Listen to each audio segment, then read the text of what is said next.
Hulu is coming in hot this month with new shows, new movies, and all new seasons of your faves.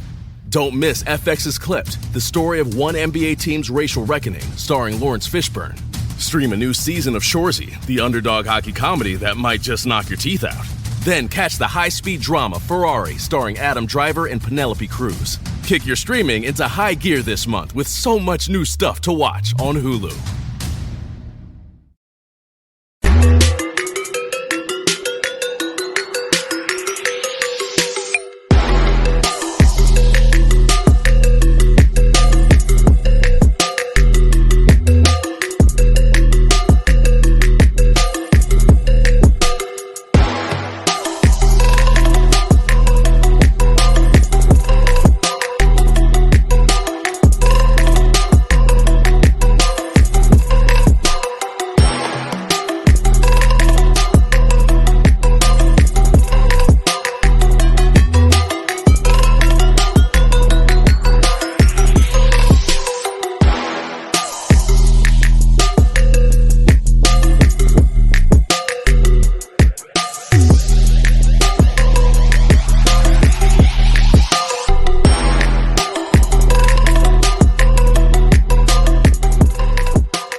Chargers linebacker Dan Henley, and you're tuning in with Chargers Unleashed.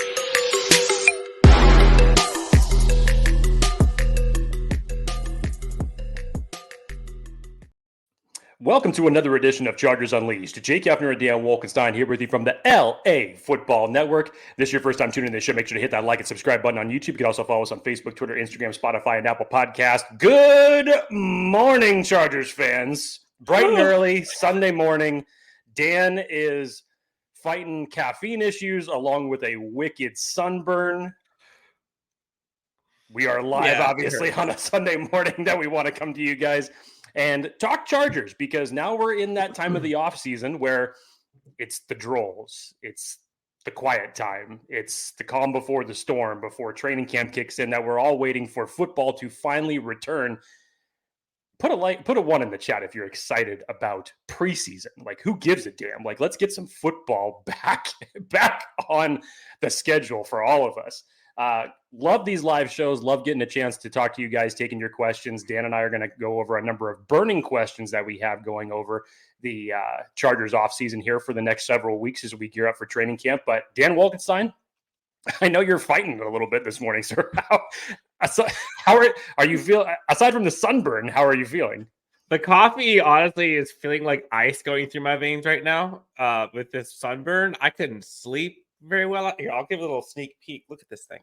Oh, did you put any suntan lotion on? It was too late, Jake. It was too late. I didn't realize it until I was too far gone.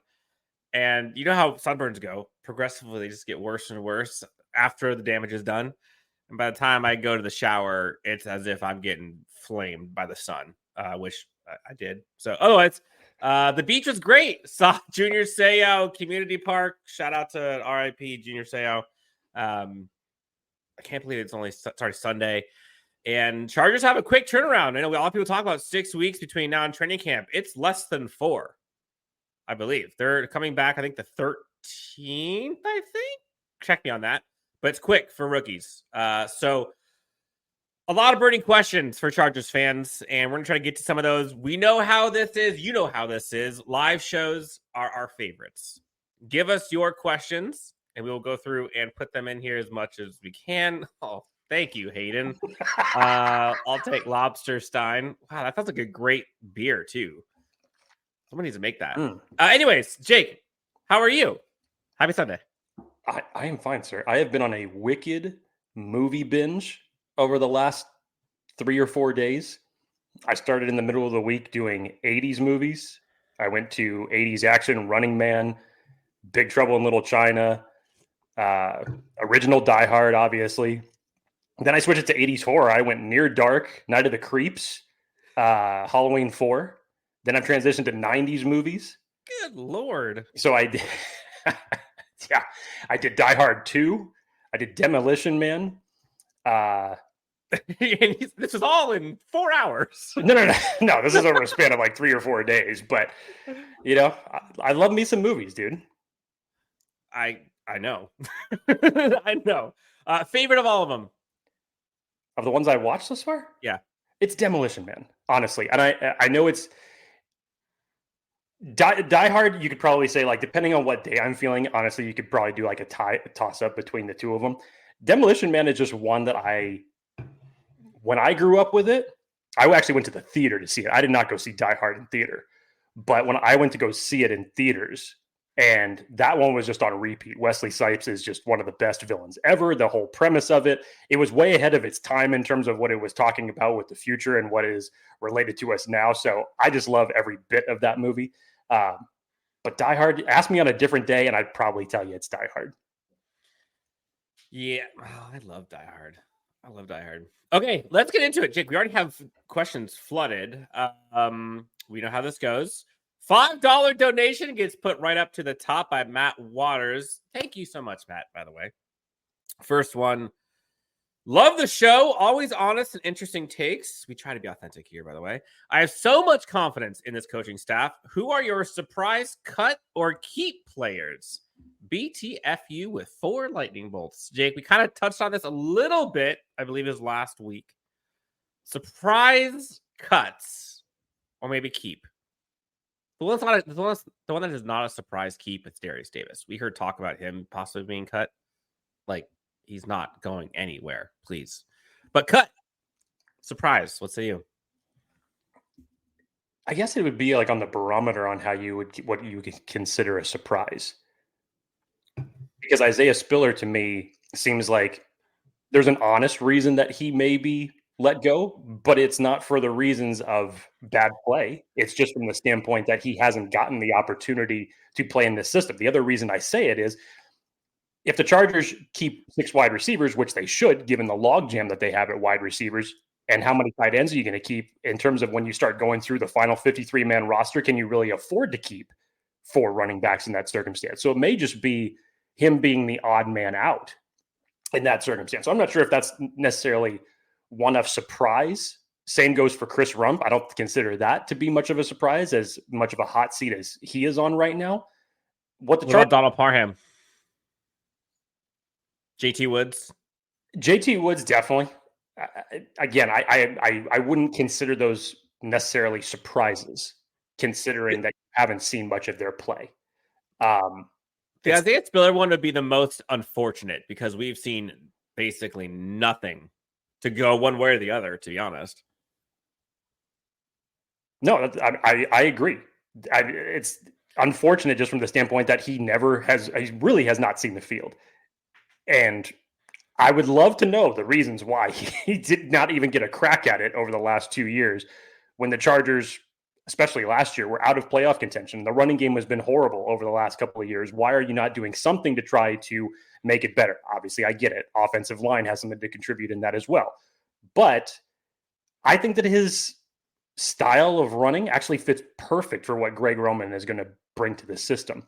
So it may just be from the standpoint that you may have too many running backs and you have to jettison one of them in favor of a different position. Lance, hey, from the Philippines, just got from college graduation, saw the scheduled show. Congratulations on the graduation. Shout out to Lance in the Philippines. Jake, burning questions. Here's one. Did you try the Taco Bell fries and cheese, Jake? Aardvark fries. Yes, if this is in reference to the Aardvark fries, I did. I told Dan this on Friday that I did end up trying them out. I'm in the middle on it. Like, I don't hate it. And maybe because when I hear the term Aardvark fries, your mind doesn't really know what that's going to taste like. I go to Arthur. So I think maybe I have to try them again just to give it another fair shake. I'll just put it like what was the grade I gave you? I think I gave it at 6.5, literally like middle of the road. So, yep.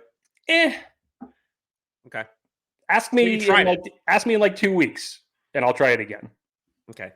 Again, we're going through burning questions. We've gotten some hard hitters so far. If you have burning questions, put them in the chat. We will do our best to go through. Prime time, Jake asked, any chance for retro uniform? Seems like every team is putting something out there for their fans. I will say this. I would love to see this. All of the jersey stuff and all of the hype things that have come out by the Chargers lately. I don't know if people have caught the storm is coming stuff, and you've seen some palm trees waving in the wind and all of that. You've seen the light blue, you've seen the white, you've seen the yellow. There has been zero reference to the Navy in any video. You know the Navy's there somewhere. In my opinion, again, I don't know anything, but in my opinion, there is a reason you have not seen any Navy. Let's put it that way. So stay tuned is my guess. There's a question here earlier about safety and corner from Richard. Do you think we'll sign Justin Simmons or Stephon Gilmore? I'm sure they have had talks about this, but not action. It's what we need for the defense. I think with Tony Jefferson, the Justin Simmons thing is probably gone. Unless Justin Simmons takes some crazy deal to come here, and that'd be nuts. But Stephon Gilmore, what do you say? This is what, the third time that we've had this conversation, Dan? Now, the interesting part about it is because you bring Tony Jefferson in, who I believe is right around the same age as Stephon Gilmore in terms of what they're bringing to the table. Here's my thought once again on Stephon Gilmore. I understand how good he is. I understand the message that Joe Hortiz put forth in terms of we're never going to stop looking for good cornerbacks. Obviously, he would add a veteran presence to this system that is severely lacking one, considering that Asante Samuel Jr. is literally your longest tenured player that is on this team. But the thing that I think about Gilmore is, and this is the difference, because what would you be bringing in Stephon Gilmore to be? If your expectation is that you'd be bringing him in to be CB1, I just don't think that he's capable of taking on that responsibility. When he was with Dallas, that secondary was already loaded with talent. And essentially, he slotted in as a CB3. And that, I feel like, is something that you can actually put him in a position to succeed on. Mm-hmm. The Chargers have Stephon Gilmore, CB3? When he was in Dallas, that's essentially what they were already strong at corner when they brought him in. That was just adding strength to strength. So to me, that was the best position for him at this point in his career. I don't know if you could say that for the Chargers now because of how many questions you have in the secondary. If you were bringing Stephon Gilmore in to be your CB1, I don't know how much success that you would actually have with that. Truly, I don't. And not to say that I'm discrediting his talent or what he can bring to a team, but if the Chargers had a stronger secondary unit, I would 100% say that makes sense to bring him in to strengthen that group even more. I don't know, man. I was trying to check myself. I went to PFF this past year, and I'm looking at the 2023 grades, and every single one of the colors for defense, run defense, tackling, and coverage are all in green. And that is in over 1,000 snaps. And in fact, the last 3 years in Carolina, Indy, and Dallas, every single year, every one of those categories are all green. So, I mean, I would take it. I'm not saying it's impossible, nor am I saying it would be a signing that I would be against. My thought process is, Dan, okay, so let's just say you sign him. Are you going to put him on the outside with Asante Samuel Jr.? What are you going to do with Kristian Fulton? You're going to move him to the slot? Kristian Fulton and him would be my outside corners. Okay. So you'd have just a healthy rotation between them. Yep, and then Asante would be flexed in between there and slot corner. That's been my dream since like April. As soon as the draft ended, I was like, oh no, here we go. Yeah, I will stand by what I've said for weeks, that the Chargers will add to this cornerback room before the season starts. I believe that. And whether it's through signing like Stephon Gilmore or if it's a signing from a surprise cut from another team, I believe that they will still add to the secondary. I do too. Breezy B with a $6.99 Canadian dollar, I believe. Brendan Rice's highlights and production is outstanding. A touchdown machine, So what is it about his game that makes him unlikely to make the roster? Unlikely to make this roster. So, yeah, I was going to say. So first off, it's going to be tough for him to make the roster. I don't necessarily know if it's because of what his game lacks as much as who's in front of him. Because right now, I would argue we know that there's no way in hell 5 guys are not getting cut ahead of him. So that's already 5. That's DJ Chark, Quentin Johnson, Josh Palmer, Ladwick Honke, and who am I missing? Josh Palmer? Did I say that? You said that. Are you talking about Cornelius Johnson? Oh, Darius Davis. Sorry, Darius Davis.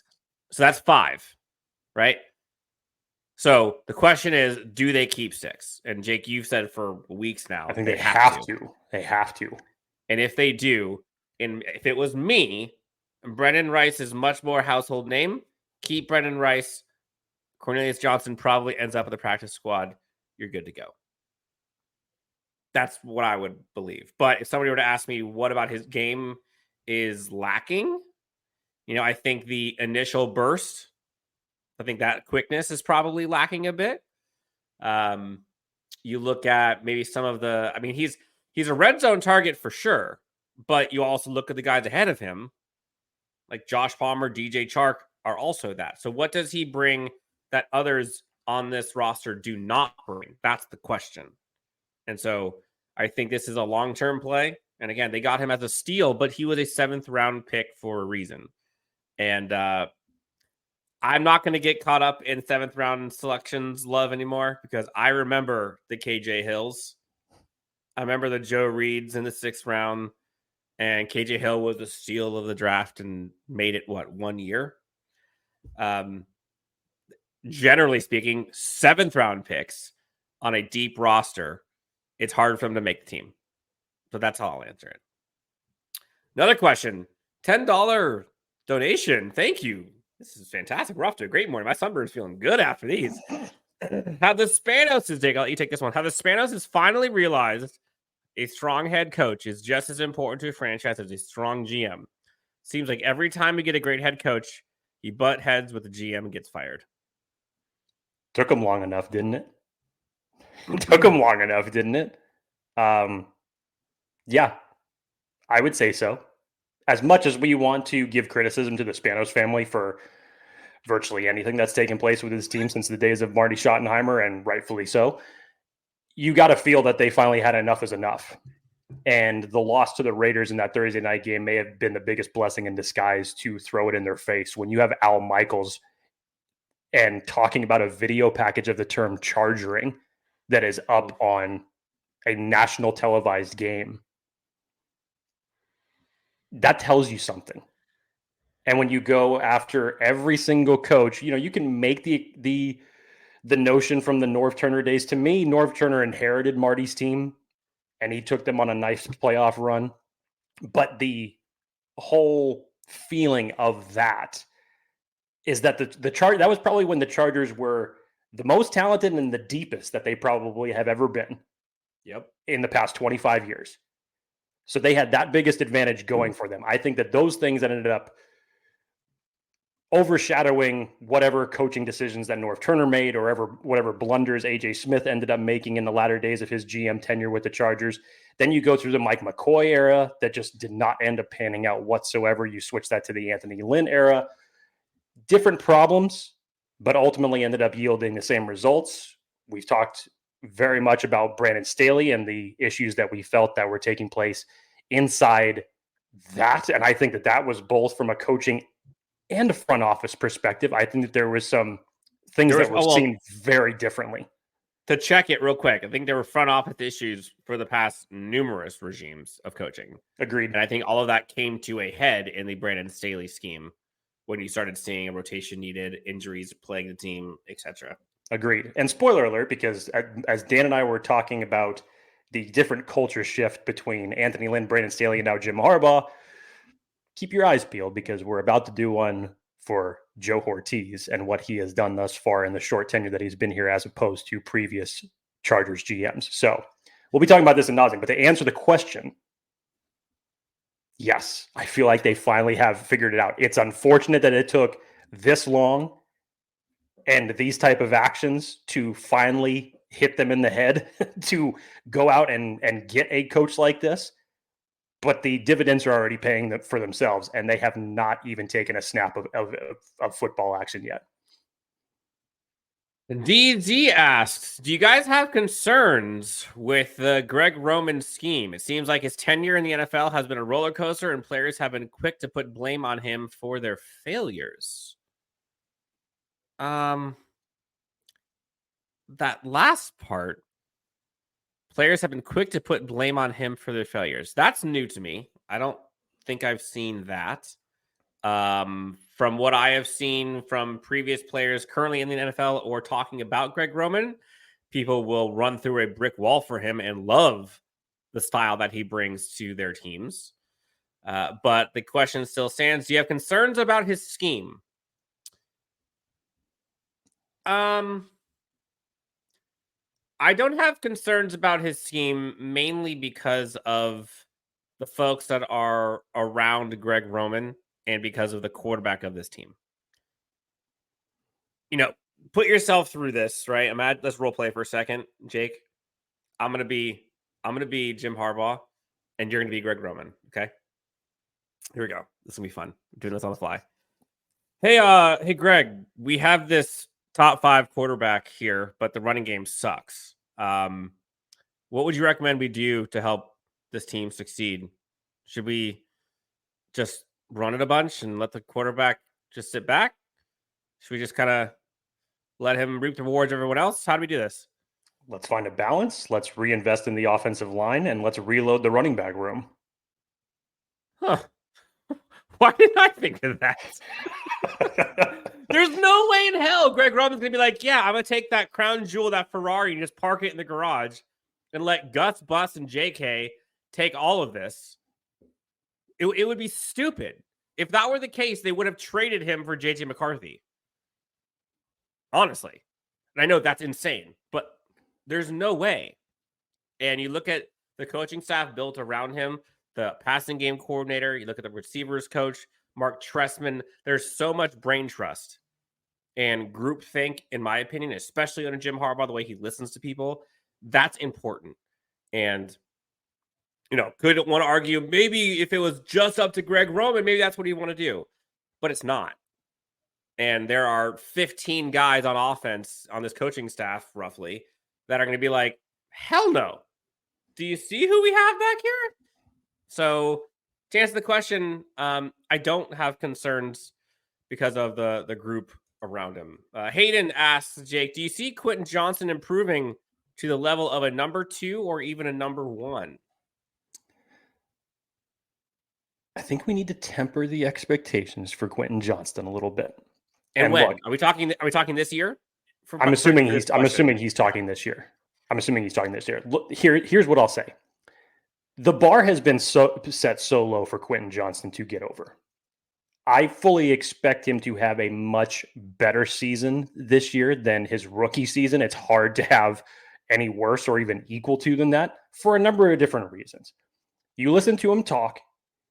He took full responsibility for his rookie season. He's eating the slice of humble pie. He's talking about it. I think his mindset is right for what he wants to do and accomplish this upcoming season. 2, Jim Harbaugh, who is very familiar with Quentin Johnston, given what Quentin Johnston did to him in the playoffs against Michigan just a couple years back, he knows how he is supposed to be utilized. In Kellen Moore and Brandon Staley's system, I think he was utilized extremely poorly. When Mike Williams went down, he was just not ready to go.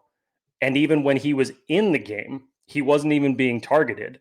And you could take that for whatever it's worth, whether it's scheme calling it, whether it's rapport with Justin Herbert that just wasn't there at that point in time, whatever it was. Yes, the body drops that were criticism of his leading up to the draft process, those came back to bite him a number of different times throughout the season. I think in how he's going to be utilized in this particular system, and I think from the standpoint that now you do not have Keenan Allen and Mike Williams ahead of you, I think he's going to get a much bigger opportunity to show his value to the team. But he still has to go out there and do it. You heard Joe Hortiz talking him up, a couple months ago when he was spotlighting him. at the end of the day, he still has to go out and perform. So, yes, do I think that all of these things are going to benefit him going into year 2? But he's got to want it. And all the actions that have been taking place thus far in terms of his own attitude and this coaching staff leads me to believe that it's going in that direction. But on Sundays, he definitely needs to show up. So in terms of becoming wide receiver 2, wide receiver 1, I won't go as far as to say that, because when you already have people talking about Ladd McConkey easily become Justin Herbert's favorite target, or even Josh Palmer, considering the fact that he's seen more success in this offense and has that type of relationship already established with Justin Herbert. I won't go as far as to say number 1 or number 2, but in terms of having a much more productive season than his rookie year, yes, I believe that he'll eclipse that.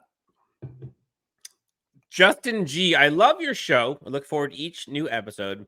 But when you have a special guest like Chris Hayre, you must learn to pronounce his name. It's Hayre, not Harry. I will do my best to work on my pronunciation for you, Justin. We are all not perfect. Definitely not noted. Noted, Justin. Thank you. Let's see. We noted the defense. There are a couple questions here on defense, I believe. Someone asked, we just have a competent defense. Yeah, that would be wonderful. I think we were asking for that last year. If we could just have a middle of the road defense, that this team would have seen much more success. And the football gods couldn't even give us a mediocre defense. No. And honestly, that's kind of been Sweet Jump says, just give me defense, give us a chance. You've seen the numbers of how lethal Justin is at winning football games when the defense allows less than whatever it was, 22 points or something. It's insane. But he's been having to kind of play in these shootouts and get these last minute heroic touchdowns or game leading drives only to watch his defense crumble at the end of games over and over and over and over and over and over and over and over again. We've all wanted just average. Give me a average defense with Justin Herbert's offense, and this will cook. And I genuinely believe it will be hard for this defense not to be just average with who they have at coaching and on the field. And I know college and the NFL are different, but imagine Michigan with just an average defense. Like that is so that defense was top 3 for 3 years, top 1 this last year. So let's say they take a step back because it's the NFL. Do you think they're going to go back? That scheme's going to go back from being the best in college to awful? And again, it wasn't a 1-year wonder. There's pedigree here, and there's consistency year over year over year with the defense. So I'm bullish on defense. We talked about this when the whole hiring was happening.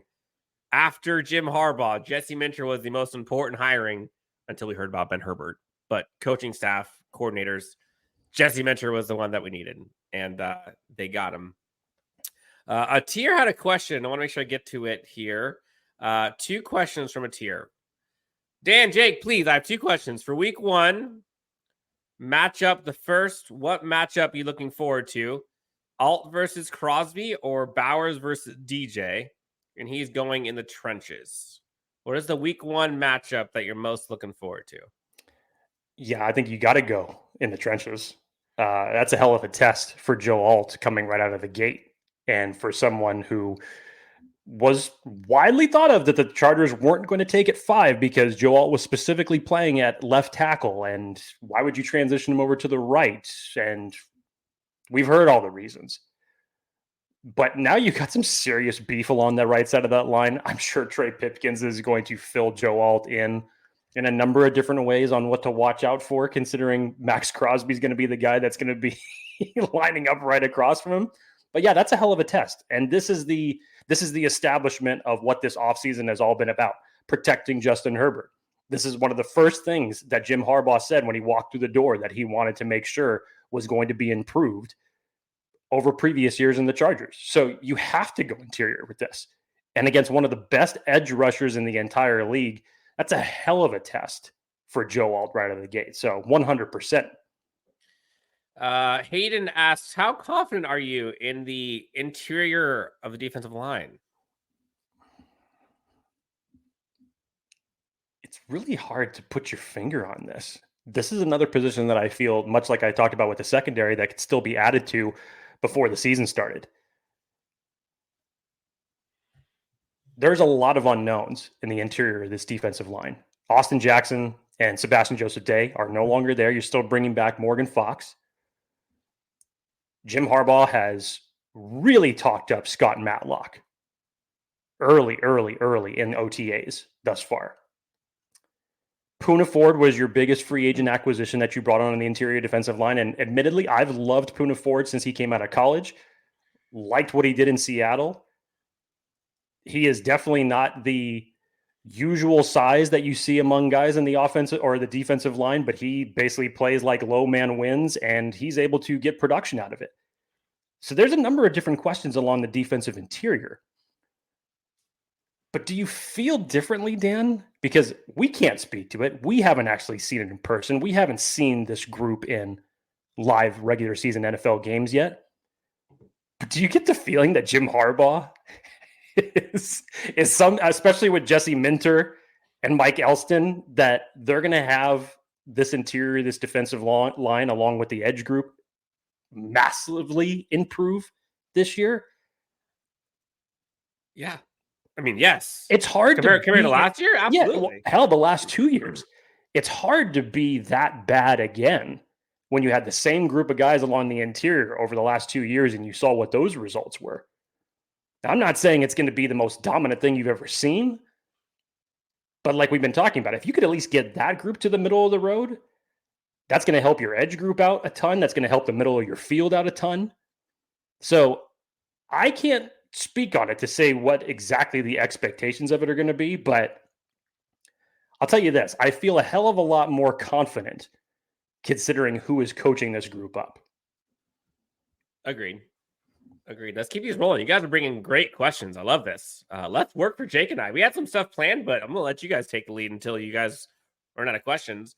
JC asks, do you think the staff is content with the current backfield? Interesting. Or could they look to maybe add a Khalil Herbert, Damian Pierce, if they could be had for cheap? Feels like it really depends on Dobbins' health. I think that they're plenty good with it. One name that we didn't even brought up is Elijah Dotson. Forget about that. He's essentially the fifth running back that's in the backfield of that room. Yep. Ben Mason's also part of that. As far as he going to be brought in to be the starting fullback of this team, I think they have strengthened this running back room to its extent to have it be the running back by committee system that they want heading into this year. So I would be surprised if they looked to add to this group at all. Again, considering the talent that you are familiar with, the rookie talent that you just drafted, and Isaiah Spiller, who fits this system so well. Anybody that would be brought in right now, I'm not sure what that would basically say. I would say outside of an injury, that would be the only reason I would see anybody being added to this running back group. Yep, and Hayden brings up a good point. Nobody is guaranteed to stay healthy. So that's probably where this question comes from. But if we're looking at the group, you mentioned like JK variable. I think Gus Edwards, that's probably one that you're relying on to be kind of a bell cow. Kamani Vidal, I think, could do that. At least if there's like a week-to-week thing that he has to carry the load. We talked about Isaiah Spiller being there, Elijah Dotson. The question then becomes, are you wanting to spend more money on the running back room for one of these free agents? I just don't know if that's what they're going to spend their money on. That's the question that I have. I think it's less about the other stuff. Eddie Salazar says, our Bolts are going to have a 5-headed monster. Khalil Mack, Joey Bosa, Tuli Tuipulotu, Bud Dupree, and Morgan Fox. Do you put Morgan Fox in that group? You can, because he's shown his versatility to do that, but I think that he's going to live in the interior now. You have to, considering that what else is there. That's where you can best utilize his skill set. And hell, Dan, think about this for a second. We saw those type of packages where you have Joey Bosa Tooley and Mack on the field at the same time. That's fine. Imagine if that's a situation that you also have Morgan Fox in that line. Like, damn, that could be pretty lethal. So I think Morgan Fox's best situation that the defense would want to keep him in is along the interior. But yes, he has some versatility that you could put him out on the outside. But given who's there already at edge group, I think he'll stay on the inside. Matt Waters says, Alt is a grown man with little boy's face. I see pancakes in Max Crosby's future. Family, trust, respect. I'm with you. Forgotten locale. Interesting question here. How's your confidence in Bozeman at center? I like knowing my offensive line has their keystone. So this is one of the burning questions that I think that Jake and I had going into this is we know how important the offensive line is to, any team, but especially Jim Harbaugh, especially Greg Roman with the running game he needs, especially with protecting Justin Herbert, especially with the lack of run game that the team had. I can go on and on and on, right? Right now, we are all collectively relying on Joe Alt playing on the right side as a rookie to protect your quarterback. You're relying on Trey Pipkins in a position that he hasn't played before at right guard.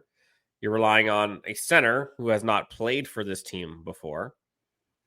You're relying on Zion Johnson, who probably hasn't lived up to his draft selection so far. Not to say he's bad. And you got Rashawn Slater, who's a baller, obviously. But how much of that is stock that you can invest surely in, that you've seen do it before? I'm not saying they can't or they won't, and I believe they will. But I'm not sure my confidence level is through the roof. This is going to be a top 5 offensive line at the gate. That just doesn't seem smart business with that amount of variable. And maybe I'm taking the Jake pessimist side here for 2 minutes, but like just thinking about it. Somebody has to hold that mantle. That's a lot. That's a lot of new stuff in year one. So what's your confidence level, Jake, in Bozeman or the offensive line in general? Look, even after the Chargers signed Bradley Bozeman, it's a 1-year deal. But remember, Dan, throughout the draft process, we were always thinking, it's like, okay, this is Jim Harbaugh is going to continue to reinvest in this offensive line, which is why we talked about potential situations of JPJ being selected. Zach Frazier, who was a personal favorite of mine, I wouldn't have mind seeing him coming into this offensive line. On the off chance, again, Bradley Bozeman signed to a 1-year deal. You don't know how it's going to turn out. You're going to need that center for the next 5 to 10 years. You would like to find that Rashawn Slater of your center group, essentially. Much like you're doing with your bookends that you have Rashawn Slater and Joe Alt now, you're going to need to find that center eventually. I think what gives me a little bit more optimism, again, not flawless. You're not going to get Corey Linsley level play here in my estimate. But from the standpoint that you have a prior relationship between Bradley Bozeman, Greg Roman, that's going to shore up, I think, a lot of things in terms of what it is that you want to run. And considering what your center group had been during the time when Corey Linsley was not in there, I don't see how it could get much worse, honestly. So to Dan's point, no, I don't foresee this to be a top offensive line right out of the gate, because you have essentially from the center to the right side of the line, guys in new positions. That's still going to take some time, even though it may be the best 5 that you have coming out of this training camp and preseason. That's still going to take some time to gel. So not top 5, but if you can be that from a serviceable standpoint, again, where you can lean on the run game and make that productive, that's going to open things up for Justin Herbert so much more. So again, I like the Bradley Bozeman on a 1-year deal. I think it's a good value signing, familiarity with Greg Roman, but time's going to tell on that. I like Bradley Bozeman. And again, like people reference his Carolina year, that Carolina team was bad. And the quarterback took more sacks than like 15 quarterbacks combined, Yes. It felt like. Yes. So I kind of throw that one out along with DJ Chark too, which we'll get to here in a second. Dan, first time at the beach. The sun is hot, bro. Yes. Okay. So backstory. I had a gnarly farmer's tan. And so the goal was like, okay, I want to get a little color. I want to get like maybe a little burn, but just a little. But I have a toddler and you lose track of time. You're having fun. You're running through the water and all of a sudden you get there at 10:30 and all of a sudden it's like 3:30 and you're like, oh shoot, my shirt's still off. I didn't put sunscreen. Oh no. I assumed you put sunscreen on Avery, yes? Yes, Avery was dolled up. See, obviously Dan knows his priorities and they're straight, which is good. All he has to remember is that after he applies that sunscreen, he just needs to do some self-care right behind it. But she takes off the second you're done. She's gone. You're like, hey, I'm out. So anyways, I was trying to get rid of like the white t-shirt I had under the t-shirt, and now the white t-shirt turned into like a red t-shirt. So hopefully the red t-shirt turns into a tan t-shirt and then we're good. And then a peel t-shirt. Not the my favorite skits are Key and Peele after this for a bit. Nice. Not Matt Waters. Prime time says dark horse wide receiver DJ Chark. Best quarterback he's ever played with. Yes. Again, this is another one of the players of he can just stay healthy. Please, for the love of all things holy. If he can stay healthy, he might be one of the more athletic wide receivers that Justin Herbert's played with, let alone the other way around. No shade to Keenan Allen or Mike Williams. Like, they're both great at what they do. But how many years have Chargers fans, and we all talk about this team needing to add speed and explosiveness? Like, that's DJ Chark if he can stay healthy. So he can do a little bit of that jump ball 50-50 thing. He can stretch the field. He has that sideline wiggle. You know, he has the quick feet. He just has to stay on the field. And so as much as we want to talk about Justin Herbert being the best quarterback that he's played with, in terms of pure athleticism and explosiveness, go the other way around too. People want to say, oh, they had Jalen Guyton or they had T. This is not the same thing. Not even close. And oh, they have Darius Davis. Darius Davis is fast, but what did you see from him? You think Darius Davis can do what he can do? That's not his primary role. So I like DJ Chark a lot. And there's someone in here before of, if the coaching staff is confident in them, so am I. Let's see. I gotta get back to here. Let's put some respect on Josh Palmer's name, says Ryan Lyon. Jake, you and I have talked about this I think I brought this up when all of the Keenan Allen, Mike Williams stuff was going on, maybe in the days of them both no longer being a Charger. And people are talking about this wide receiver room being the worst in the NFL, which, like, maybe it is, or maybe it was, I should say, prior to the draft and all that stuff. But people are sleeping on Josh Palmer, and they are forgetting how good he is. And yes, he has been plagued by some injuries and some nagging things that have been frustrating, or being stuck behind Keenan Allen and Michael Williams. But Josh Palmer, when called upon, has balled out. And while I don't necessarily think I would like him to be a team's bona fide wide receiver one, if Josh Palmer is your wide receiver two, I think you're doing good. So the question becomes, does this team need a wide receiver one? And I would kind of argue not. I don't think they do. Give them a bunch of 2s, 3s, and 4s. Justin's probably good with that too. And yes, Ryan, he is in his last year, which makes this whole thing more fascinating. Because let's say Josh Palmer goes out there and gets 1,100 yards and 8 touchdowns. You know what that costs now in the NFL? That's like $20 million. Old regime would have been guaranteed to sign him back, though. And not to say that they won't under Joe Hortiz, but you've heard Joe Hortiz in terms of how he's going to operate things. It's no guarantee that Joshua Palmer will be back next year, even if he balls out, which I really hope he does. I think that Joshua Palmer is the most underappreciated Charger. Arguably, you can make an argument for that in terms of what he's bringing to the table. Now, has he had that breakout season yet? No, admittedly, he hasn't. That's because he's been stuck behind Keenan Allen and Mike Williams. But when either one of them has gone down and when Josh Palmer is healthy, he has stepped up. If there's one thing that Dan and I have learned about being at training camp and listening to Josh Palmer speak, he is a sponge and loves learning from other players.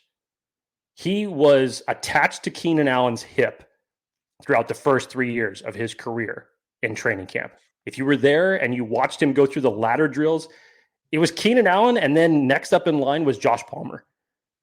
And when you look at him to the naked eye, it would almost look identical when they would be going through the ladder drills. As far as route running next to Keenan Allen, Joshua Palmer was the best.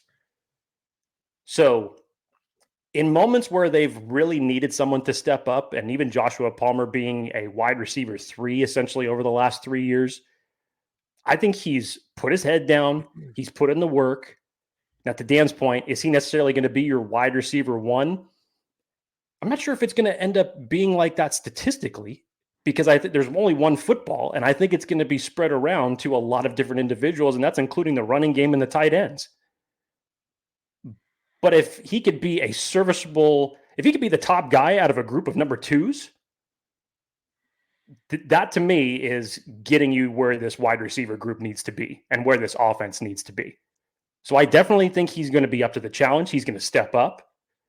And as you guys have mentioned, it's a contract year for him. So you definitely know he's going to want to ball out. Yes. We got about 10 minutes left here. We're going to be stopping at the top of the hour. So get your last minute questions in. We'll try to go rapid fire here to get as many as we can in under the bell here. Jake, over or under Will Dissly 4 receiving touchdowns? Will Dissly. So let's put the line at 3.5. See, this is tough. And it's not from the standpoint that I don't believe that he could get it.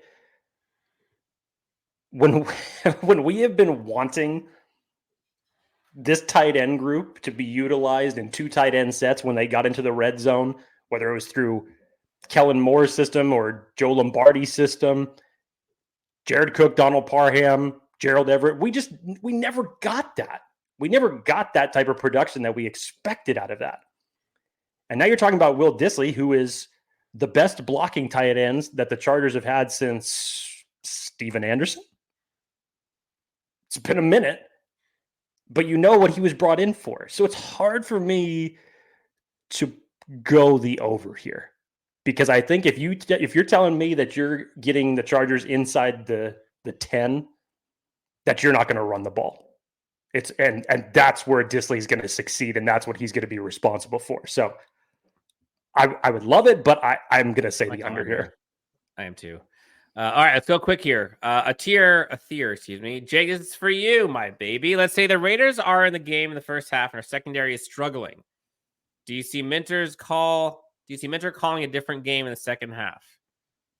I.e., will he adjust? I'll say this about whether it's the first game, the 8th game, the last week of the season. Mike Elston, Chargers defensive line coach, has said this on repeat. Jesse Minter is the best situational play caller he has ever gotten a chance to coach with. And Mike Elston has been in the coaching world for over 20 years. Jesse Minter has something, and we've seen it at Michigan, and I fully expect it to roll over to the NFL. He has the ability to do something that the Chargers defense feels like we haven't seen from them in the last 3 years, and that's adapt. Get punched in the mouth, come out in the next half, do something different. Don't just do the same thing. Don't be in the same scheme. I fully believe that whatever situation is going to take place, Jesse Minter is going to find an answer for it. Is it going to be flawless and result in a win every time? No. But I fully expect that you're going to see adjustments from him, whether it's quarter by quarter, half by half, and that's going to play major dividends. I agree. $5 donation. Thank you. This is a fun one, Jake. Who's the most likely, it's from TD, who's the most likely Chris Dielman or Antonio Gates, or we want to talk about Austin Eckler, right now. A UDFA developmental type who comes out of nowhere and be a surprise Pro Bowl talent. And so we've seen some of the names. You got Luke Benson. You've got Carson Barnhart, the guard from Michigan, who I think people are pretty high on.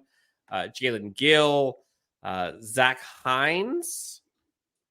You've got the new fast kid Praise, who just signed to a 3-year deal, a speedy wide receiver from Ohio State in the international program.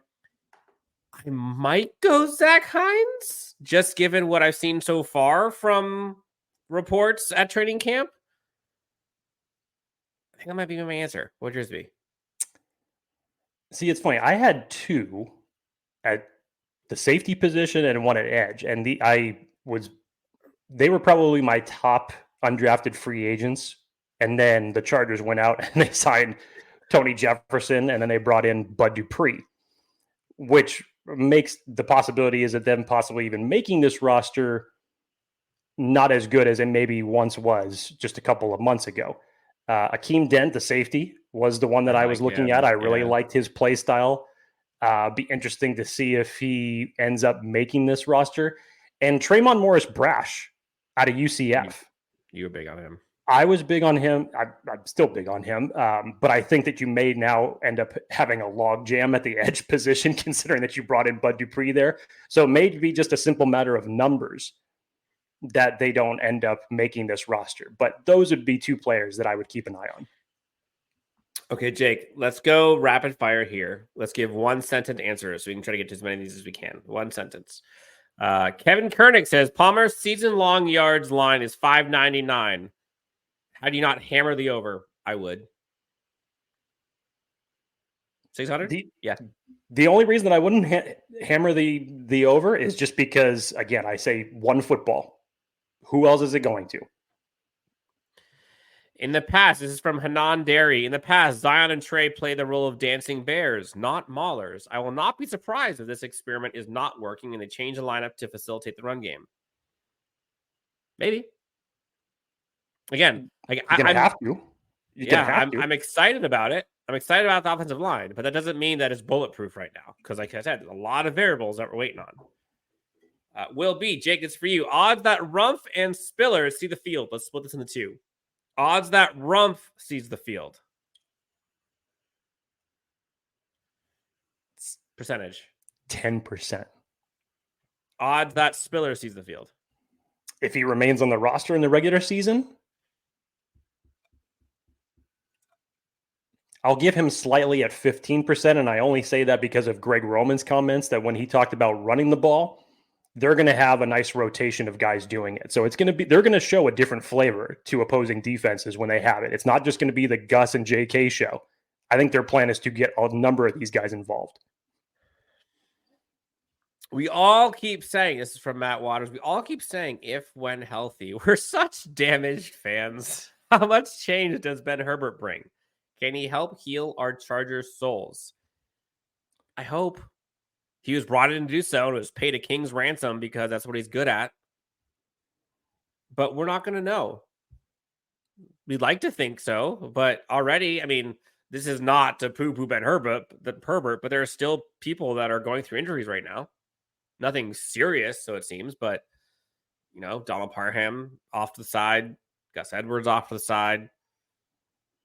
Junior Colson had something for a bit. So, it's not like it's perfect. But, yeah, that's why he was brought in. Make him harder to break. Fingers crossed. Hines says 6'7" tight end. I'm sure Justin would love to make that work. Yes, that would be Zach Hines. Kevin, this is an interesting part. Kevin says last year, AJ Finley, Dotson, Smart, way too many UDFAs in the roster.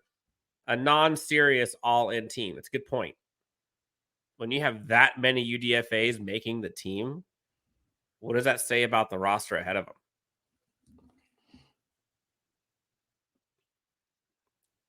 Yeah. I don't have an answer. My silence should speak for itself.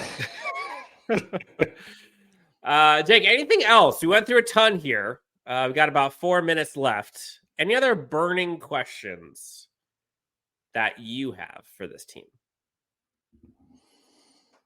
If anybody has any more, obviously fire them in the chat. I think I think if we got into it and say like, okay, what would be the first thing that I'm looking forward to seeing at training camp? It's Junior Colson. It's Junior Colson. Dan, we've talked about this so much since the day that he was drafted. There is arguably not going to be a more vital piece to this defense than Junior Colson. Dan was the guy who put out his statement that was out there in the world that said there is arguably no draft pick that is going to be more important to their team that is a non-quarterback pick than Junior Colson, specifically because of the fact that he's so familiar with Jesse Minter's scheme, more familiar than any other guy on that roster right now. He has the ability to hit the ground running and be so productive and in a tandem with Deion Henley that we've been waiting to see. I'm ready to see him go out there and command it. I know that they're not admitting that he's going to wear the green dot, but I fully expect him to earn it, so to speak. If he hasn't earned it already, they're eventually going to put it on there. I just don't see how you don't. My burning question, and this is one that I'm just like, we have seen this offense struggle for so long because of primarily one thing. And I know there's a lot of things that it touches, right? But like, my burning question is, can we finally get a running game on this team? Because if they don't fix the running game, this whole thing falls apart. The whole thing. All of it. And we're going to see this thing go down in flames real quick. And history says, from the Chargers' perspective, this running game is hard to fix. And Greg Roman's kind of talked about that too. It doesn't happen overnight, and it takes a lot of time. Like, it has been a minute since we have seen an effective, consistent running game. Can we see that? Or how long will it take to see that pay dividends? I think that's what I'm most looking forward to, because that and the defense have been the two things that have kept this team from winning so many football games. And it's so sad to watch and so predictable. It's so predictable. So can this team finally have a running game? We'll see. Jake, this is a Sunday morning for folks here who have not tuned in. Hope you enjoyed. Hope you took part. Please come back for more of these. We try to do these live shows at least a couple times a month. If you have not already done so, please hit that like and subscribe. It does help us out a ton. Leave a review on Apple Podcasts. Leave comments. Engage. We do our best. Jake and I both go into the comments within YouTube. Try to reply to everybody. So if you guys have questions, feedback, concerns, all that jazz, we're here for you. Jake, anything else before we get out of here? Enjoy the Monday to be.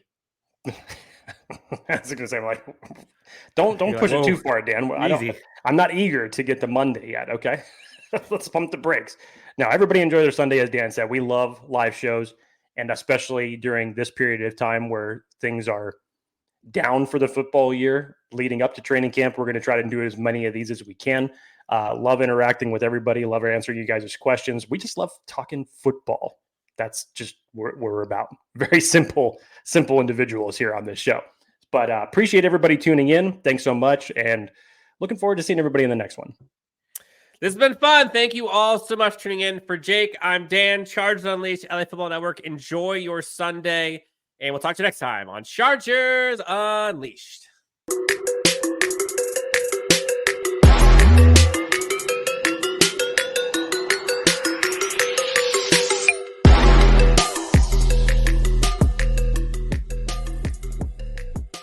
Explore today's must-have trends and innovative styles at Mrs. B's Clearance and Outlet. Shop one-of-a-kind finds in today's must-have trends. Explore wall-to-wall deals, furniture, flooring, mattresses, home accents, seasonal favorites, and more.